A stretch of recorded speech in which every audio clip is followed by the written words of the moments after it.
Assalamualaikum warahmatullahi wabarakatuh. Perkenalkan, kami dari kelompok 9 akan mempresentasikan hasil diskusi kami mengenai pengukuran kinerja di organisasi terdesentralisasi.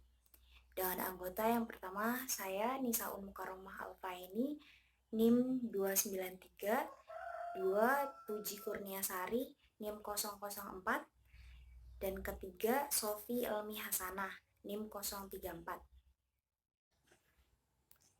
Yang pertama, akuntansi pertanggungjawaban adalah suatu sistem yang mengukur hasil dari masing-masing pusat pertanggungjawaban berdasarkan informasi yang diperlukan manajer untuk menjalankan divisinya. Terdapat 4 jenis akuntansi pertanggungjawaban.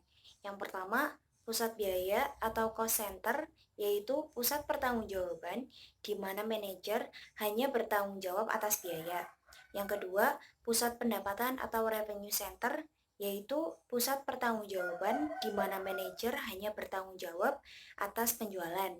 Yang ketiga, pusat laba atau profit center, yaitu pusat pertanggungjawaban di mana manajer bertanggung jawab atas pendapatan dan biaya. Yang keempat, pusat investasi atau investment center, yaitu pusat pertanggungjawaban di mana manajer hanya bertanggung jawab atas pendapatan, biaya, dan investasi.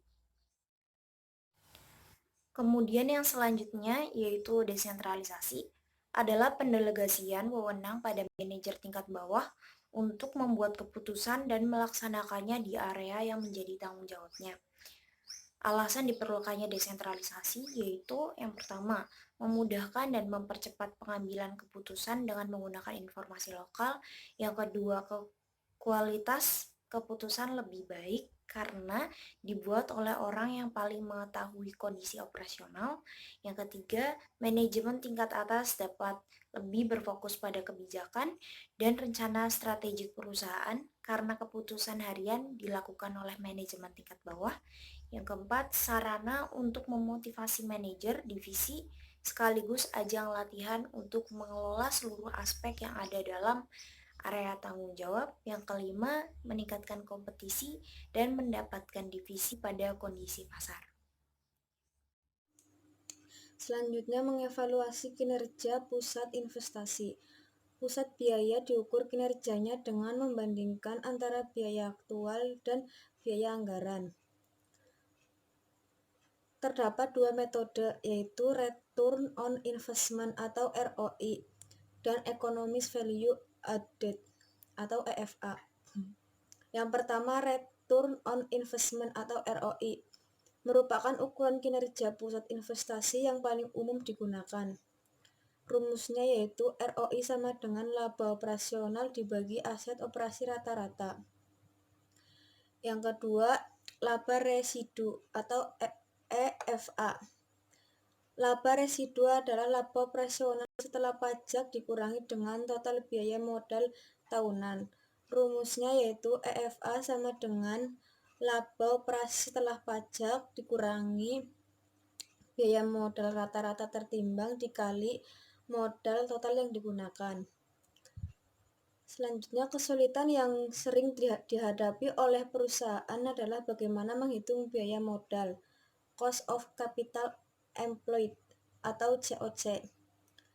Ada dua langkah yang harus dilakukan dalam menghitung biaya modal.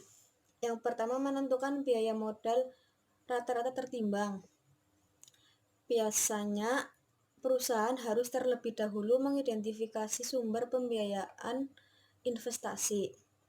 Yang kedua, menentukan nilai nominal jumlah modal yang digunakan. Perbandingan ROI dan EFA. Yang pertama, ROI. ROI merupakan suatu ukuran komprehensif yang mencerminkan hal-hal yang mempengaruhi laporan keuangan, sedangkan EFA, setiap unit bisnis memiliki tujuan laba yang sama untuk setiap investasi yang diperbandingkan. Selanjutnya yaitu ada Balance Scorecard.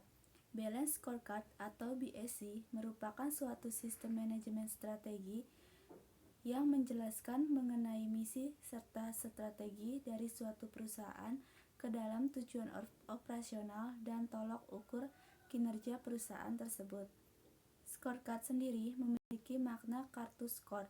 Maksudnya yaitu kartu skor yang akan digunakan dalam merencanakan skor yang diwujudkan pada masa yang akan datang.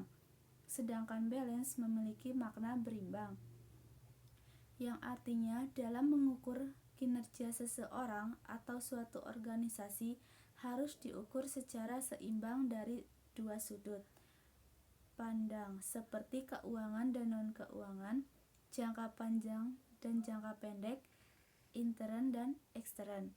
Balance scorecard merupakan suatu mekanisme pada sistem manajemen yang mampu menerjemahkan visi serta strategi organisasi ke dalam suatu tindakan yang nyata di lapangan, sehingga balance scorecard menjadi salah satu alat manajemen yang terbukti membantu banyak perusahaan dalam mengimplementasikan strategi bisnisnya. Sekian presentasi kelompok kami. Wassalamualaikum warahmatullahi wabarakatuh.